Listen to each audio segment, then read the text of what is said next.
Good morning,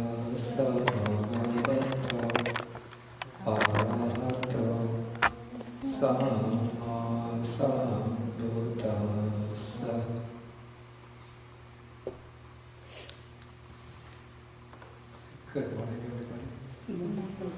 Okay, today is June 9th, 2012.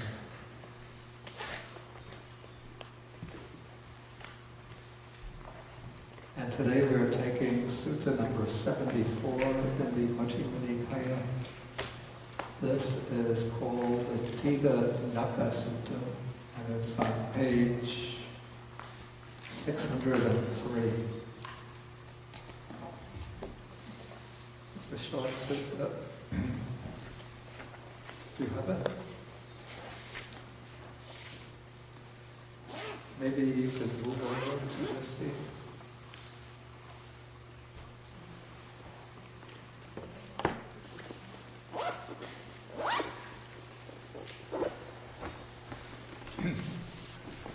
Okay, so this is a short sutta. It's a little dry, but still it's in some ways quite interesting.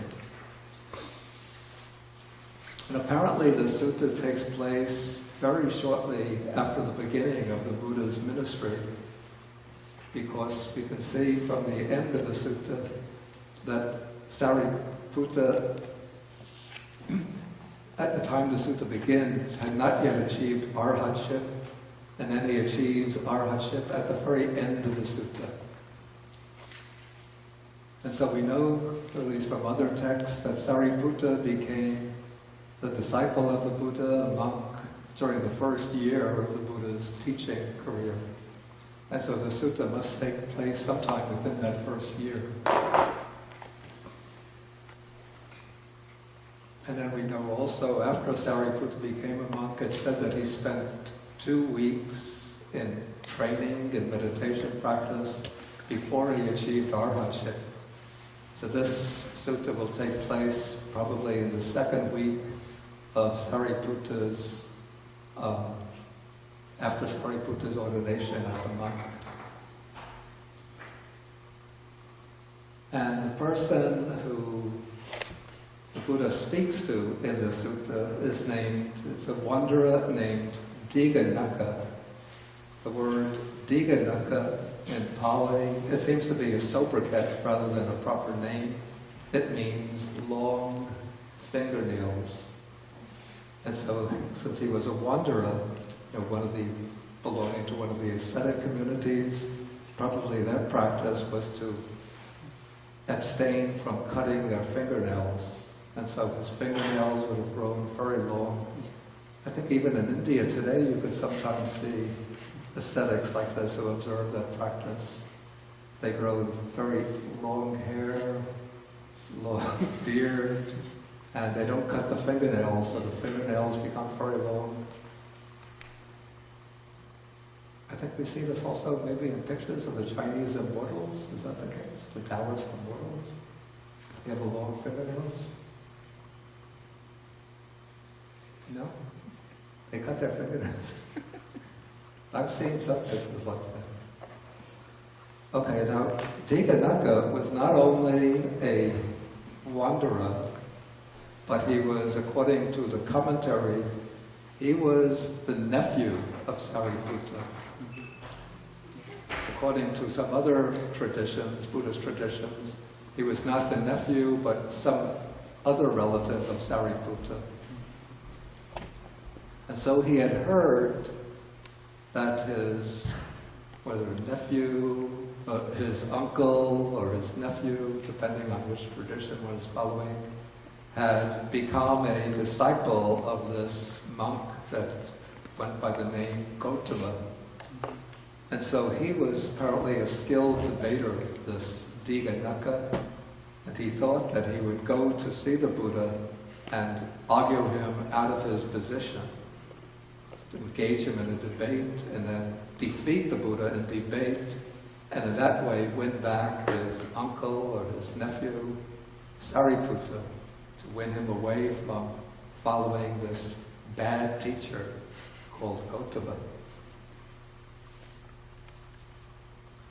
Okay, so Dighanakha comes to the Buddha. This is when the Buddha is living at the Boar's Peak on the mountain Vulture Peak, which is outside of the city of Rajagaha.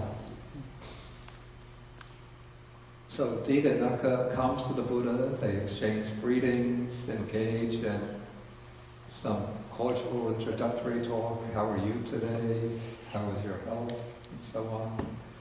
Then Dighanakha sort of opens the debate by saying, my doctrine and view is this, that nothing is acceptable to me.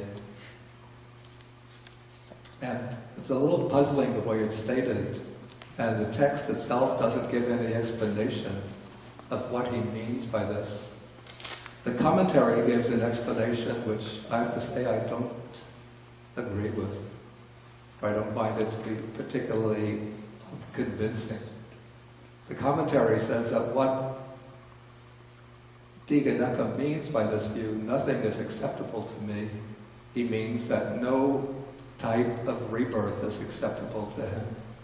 And so according to the commentary, what Dighanakha is stating is that he completely rejects the idea of any kind of rebirth, and so he's an annihilationist, one who holds that at the end of his life, existence completely comes to an end and there's no continuation of consciousness or experience beyond the end of this life. That's the commentarial explanation, but first, it's not apparent in the statement itself, and it doesn't quite make sense to me. I would take just my own interpretation, though some other people agree with me, that what is intended by Dighanakha's view that nothing is acceptable to me is that no view is acceptable to me. In other words, he could be one of these extreme skeptics who hold that it's impossible for human beings to know to come to any kind of knowledge about matters beyond the range of immediate experience. So we can have no knowledge whether there's a life beyond this or not, whether there is any kind of super-sensible reality like Nibbana. So we can never decipher or understand any of the great pressing metaphysical questions. And so he's rejecting the possibilities, in a way rejecting all kinds of theoretical views about positions beyond the range of sensory experience.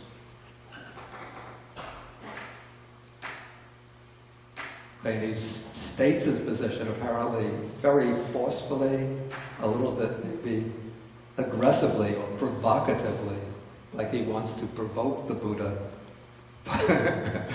by indicating that since his view is that no view is acceptable to me, the implication for the Buddha should be that even your view won't be acceptable to me.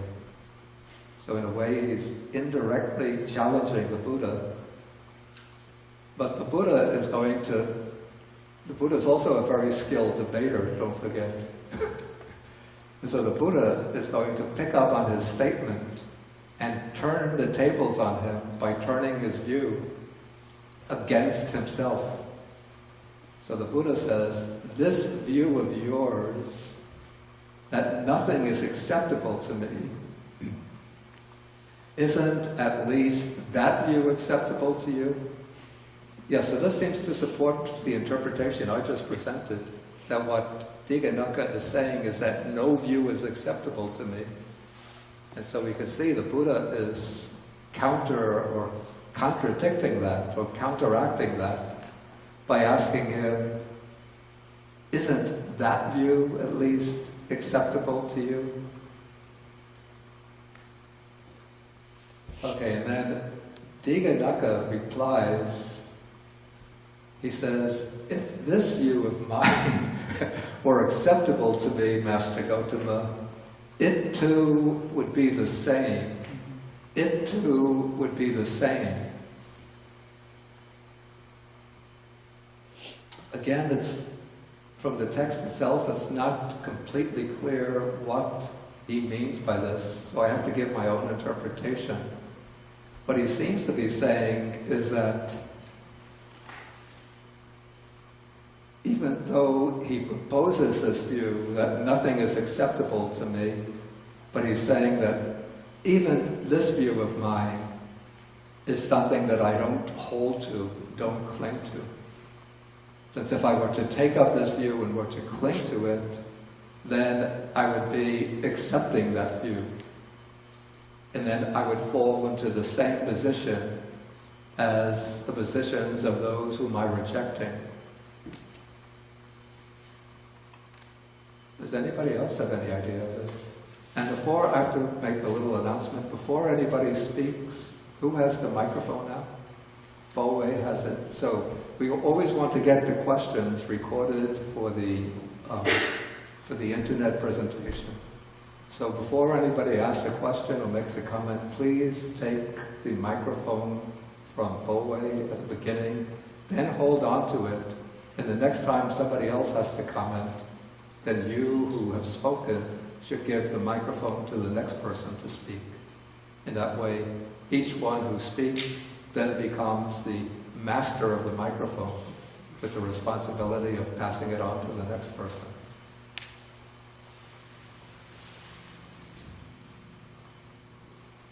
Anybody else have any understanding of this?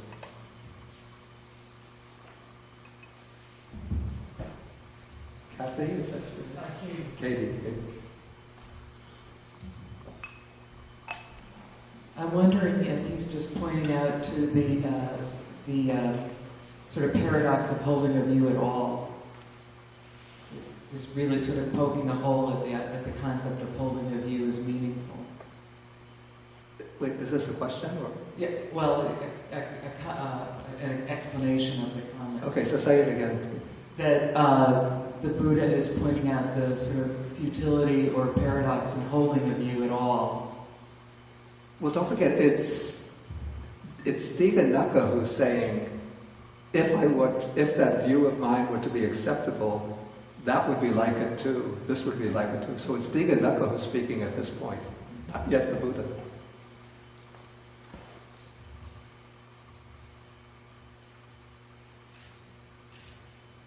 Okay, so now you hold the mic, you are now the master of the mic, and then we'll continue. Okay, just work with this hypothesis that the sense is that Dighanakha is saying that if he were to sort of grasp onto his own view, that would be like it too. In other words, he would then fall into the same trap as those who hold views that he's criticizing. He would be guilty of clinging to views. And generally the Buddha's attitude towards views is, first, he will distinguish between wrong views and right views. So in the Buddha's understanding that there's definitely a distinction between views that are wrong, views that are inaccurate, views that are misleading and harmful, and what is called right view, a view that corresponds to the nature of things. And so among the wrong views in the Buddha's analysis of views, there are generally three views which are set out as the worst kind of wrong views. And these are sometimes called the wrong views with fixed destination. Since somebody who adopts these views and then propounds them and insists on them dogmatically creates unwholesome karma with a tendency to lead to a bad rebirth. So these views, they're called in Pali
don't want to frighten people away with a lot of poly terminology, but it's sometimes good for your notes just to know these terms. Okay, what's called Natikavada means, maybe we render this sometimes as the doctrine or teaching of, you could say, moral nihilism. Natika means literally there is not. And this is the view that denies that there's any, through our actions, that we create any karma, and it denies any existence beyond death. And so it holds that there's no point in doing anything good, no point in avoiding what is bad or unwholesome, because this is the only life we live, so we might as well enjoy ourselves to the utmost. And when death comes, whether one is considered a wise man or a fool, they both share the same fate. The body, made up of the four great elements, perishes, and the four elements just dissolve into, each one into its own universal body.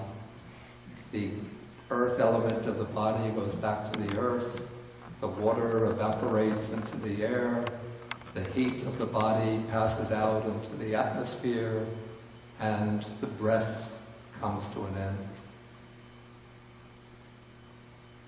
And then the Buddha opposes this by holding that, we might call the Attikavada.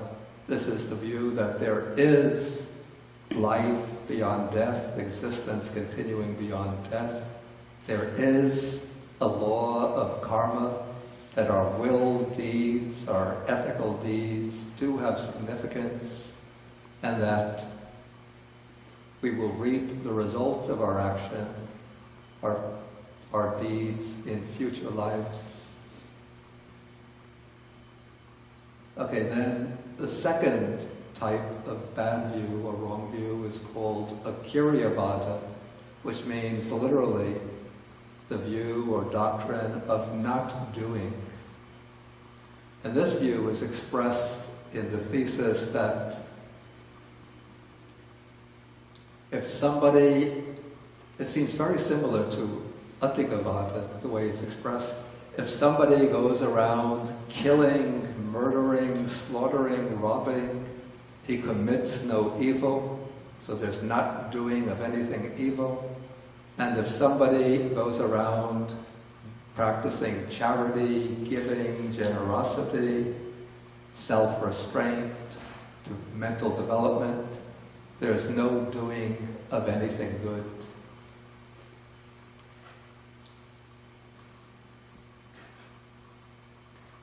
Okay, and the Buddha opposes that view with his doctrine of Kiryavada, the view of doing. That is, when we do certain actions, we are doing what is bad, unwholesome, harmful. When we do other actions, we are doing what is good, what is beneficial, what is helpful. And then the third type of strong wrong view is called Ahetukavada, which is the view that there is no cause, no condition for the corruption or defilement of living beings, and no cause, no reason for the purification or spiritual development of living beings. This view holds that people are determined by fate, that their destiny is sort of predetermined, and whether they do things that we consider to be wholesome or unwholesome, good or bad, they each have their own process of development that they have to go through, and whether one is good or bad, when that predetermined time comes, one will attain liberation. And then the Buddha opposes this with the view that there is a cause, there is a reason for beings to become defiled or corrupted, And there is a cause, there is a reason for beings to become purified, to develop, to become enlightened. And so the Buddha is one who teaches the existence of causes and conditions. Okay, so that's the basic distinction of wrong views and the Buddha's right view. But on top of this, then the Buddha teaches also what's called, these are like the worldly right views, the view that there is the doing of karma and an existence beyond death. There is the doing of what is harmful and what is beneficial, and there are causes and conditions for spiritual development and for enlightenment. So those are what we call the mundane right views, the right views that operate within the range of the world. But then the Buddha also teaches what we might call the world-transcending or liberating right view. This is the right view that leads to ultimate liberation. And that would be the view of the understanding of the Four Noble Truths. Okay, so the Buddha makes a clear distinction between wrong views and right views and different types of right views. But the Buddha's attitude towards views is different from that of the, you might call the dogmatists. The Buddha teaches that one uses the view not as something to which one clings, but rather as a kind of lens for understanding the nature of the world and as a basis for spiritual cultivation. And so the proper attitude towards views within the Buddha's framework of understanding is that views have, if I call them, a pragmatic function or a strategic function. The purpose of the view is to guide us first in our conduct, in our day-to-day life, so that we act in ways that will accord with the principles, the laws that govern the working of reality, that govern the way the process of karma and its fruits will unfold. And then one uses the world-transcending right view, the view of the Four Noble Truths, as a guide for cultivating the Noble Eightfold Path. And then when one reaches the end or goal of the Noble Eightfold Path, then in a sense one transcends all views. But at the same time, one will use that right view in order to teach and to guide others.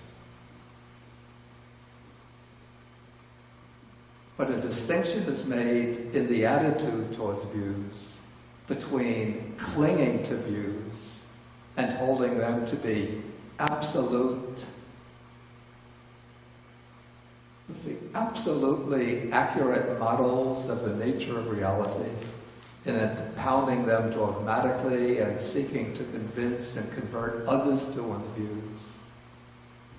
Okay, that's the distinction between that attitude and the attitude of using views as skillful devices for understanding, for cultivation, and for liberation. And so when one uses the view as a guide for cultivation and liberation, then one uses it without clinging to it, without identifying with the view. You know, I think that's the main problem, is that one identifies with views, so that one takes the view to be mine, even invests oneself in the view. So when the view is questioned or challenged, then one feels provoked to defend that view against others. So can there be a clinging even to Buddhist views? Yes. Who said yes? Do you want to elaborate on that? Take the microphone.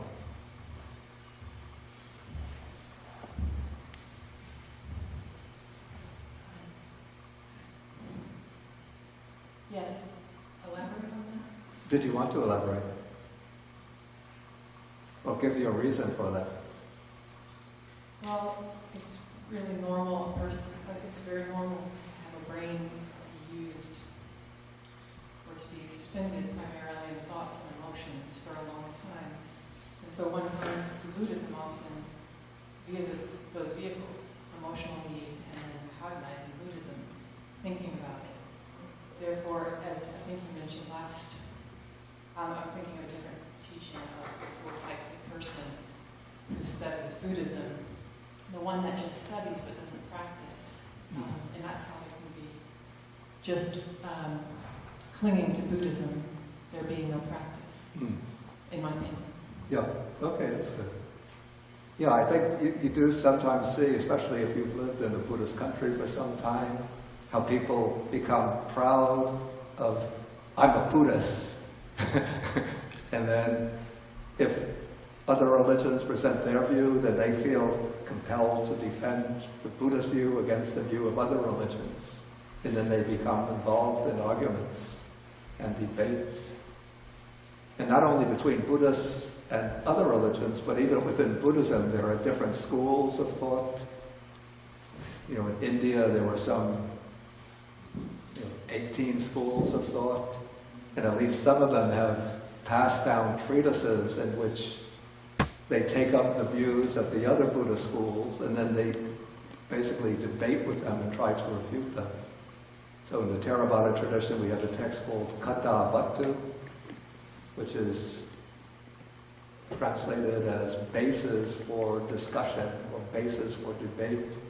And what it does is to take up the views of other Buddhist schools existing in India at that time, and then tries to argue against them, usually appealing to texts. But the other schools also had their texts in which they debate with all of the other schools. And so we get this sense that each one has to defend its fundamental standpoint against the fundamental standpoints of other schools. Yeah. I remember last week you may have said that mamankara comes from the root word ma, to measure. Not the mamankara. Mana comes from the root meaning, mana means conceit. It comes from the root word meaning to measure. So maybe that also supports this idea that a person can cling to a Buddhist. It's adding to what you just said, or needlessly adding to what you just said, adding the measurement, the value addition, clinging to the meaning of measure, the value addition to a thought, to a... Yeah, well, certainly people build up conceits on the basis of their views. And so they think, my view must be the best, and therefore because I hold this view, I must be the best. Or at least better than others.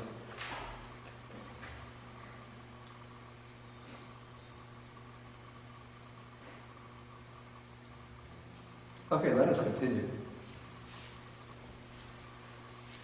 Okay, so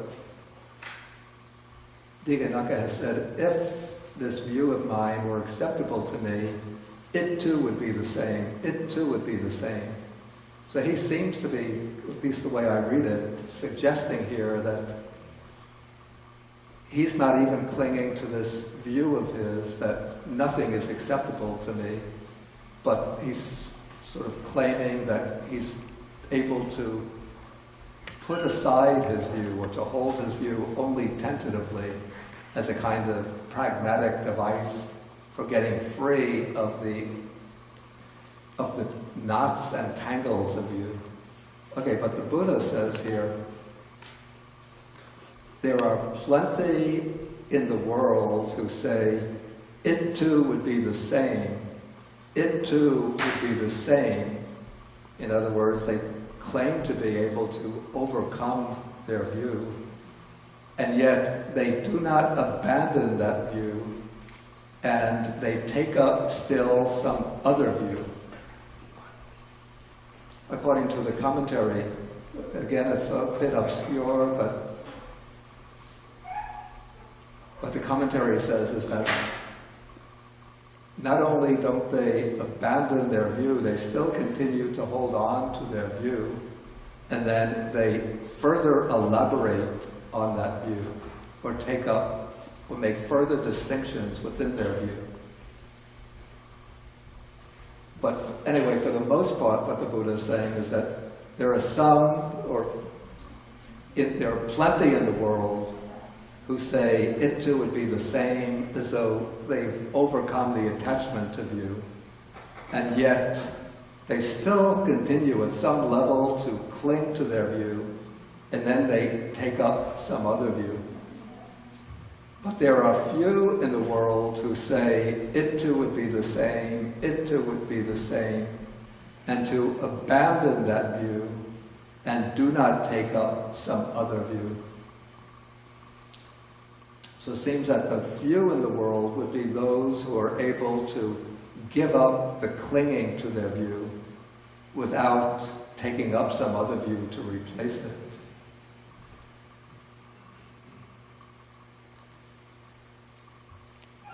Does this seem tenable so far? You know, the sutta is, again, it's quite obscure, and I have to interpret as I go along. Even the commentarial explanation doesn't seem very convincing to me. Okay, so now the Buddha is going to speak about how the ascetics of different convictions because of their clinging to their views, become involved in conflicts and disputes, which is one of the dangers that the Buddha sees in holding to views. So he says, there are some ascetics and Brahmins who have the doctrine and view, everything is acceptable to me. This would be seem to me to be those who are completely affirming the world. You know, they can't affirm every view, but they're saying that everything in the world is acceptable to me. Maybe it's a view of like loving everything in the world. And there are some who have the view that nothing is acceptable to me. I think here the Buddha is suggesting those who take the view that everything in the world is of misery, everything in the world is just a tangle of trouble and turmoil, and so I'm rejecting everything in the world. And then some take the view that some things are acceptable to me, some things are not acceptable to me. Okay, now the Buddha makes a distinction in these positions. He says, among these, the view of those recluses and Brahmins who hold the view, everything is acceptable to me. Those who are world affirmers, who accept or willing to endorse everything in the world. He says, this view is close to lust, close to bondage, close to delight, close to holding, close to clinging. So this view, which may seem to be intellectually sophisticated, trying to find some grounds for ultimate affirmation of the world, from the Buddha's standpoint, is on the side of clinging. But the view of those recluses and Brahmins who hold a doctrine and view that nothing is acceptable to me, the view of complete, say, world rejection, world denial, repudiation of everything in the world, this view is close to non-lust, non-bondage, non-delight, non-holding, non-clinging. And so we know that the ideals for the ascetics in the Buddha's time, and the Buddha was in that group, was to put an end to clinging, to attachment, to bondage.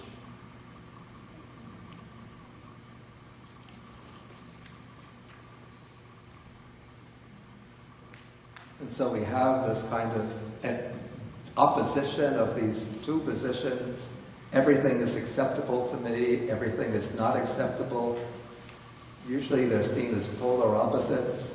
But the Buddha seems to be affirming, or at least approving to a greater extent, the view of those who say nothing is acceptable to me.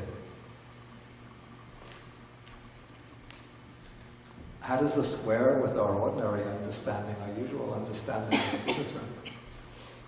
Because there's kind of a popular understanding of Buddhism which says that through the practice of mindfulness, one should come to be able to appreciate, live completely in the present, be able to appreciate everything that one is doing, everything one is experiencing.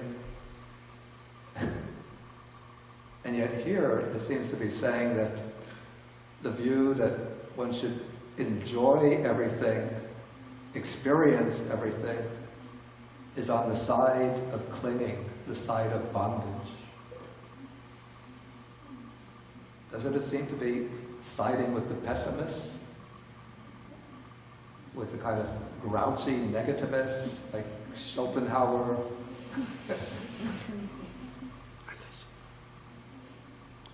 Excuse me? Was somebody going to say something? Okay, Barbara was going to say something. I'm reminded of the thing that says that we should have great faith and great doubt. And this one is in the territory of the great doubt.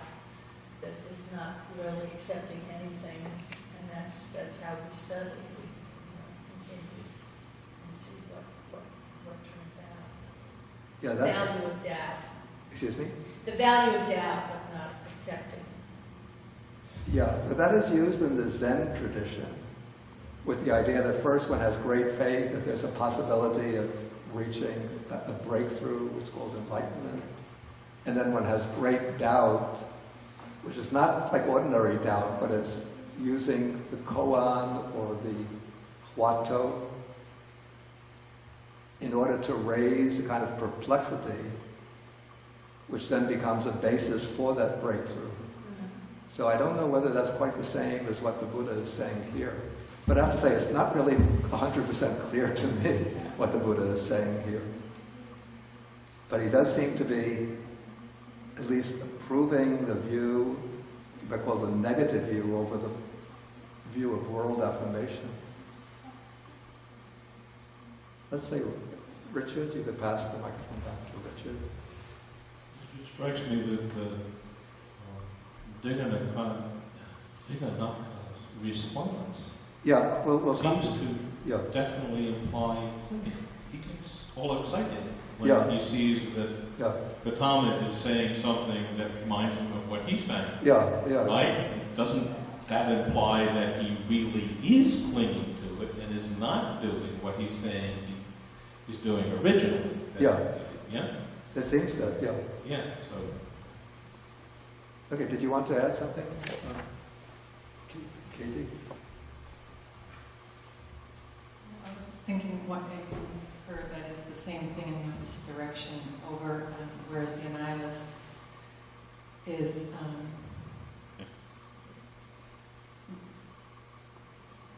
presuming a condition that they really maybe don't know, asserting that the opposite is to constantly sort of inseminate everything with this assumption of positivism, to also a form of conceit or gratifying conceit, and asserting a knowing that isn't actually there, asserting a conclusion which is very gratifying and sort of placating and resolving.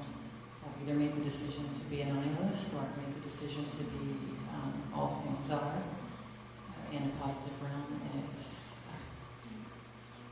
it is a tremendous presumption, a needless presumption that's very calming. Okay, possibly. But let us go on and see how this discussion works out. Okay, so when this was said, then, now it's on the next page, Dighanakha says, Master Gautama commends my point of view. Master Gautama recommends my point of view. So Dighanakha becomes happy at the Buddha's statement because he thinks that the Buddha is endorsing his position.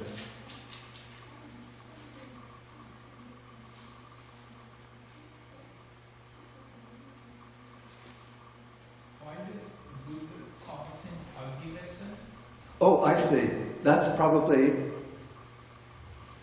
was probably his actual family name or clan name. Whereas Dighanakha, which means long fingernails, was just a kind of sobriquet or just a nickname that had come to him. Okay, so now the Buddha goes on to take the third alternative, which is the view that some things are acceptable to me, some things are not acceptable to me. So he dissects that point of view when he says, the view of theirs about that some things are acceptable to them, that is close to lust or attachment, close to bondage, to delighting, to holding, to clinging, while the other part of their view, that some things are not acceptable to them, that is on the side of non-attachment, non-bondage,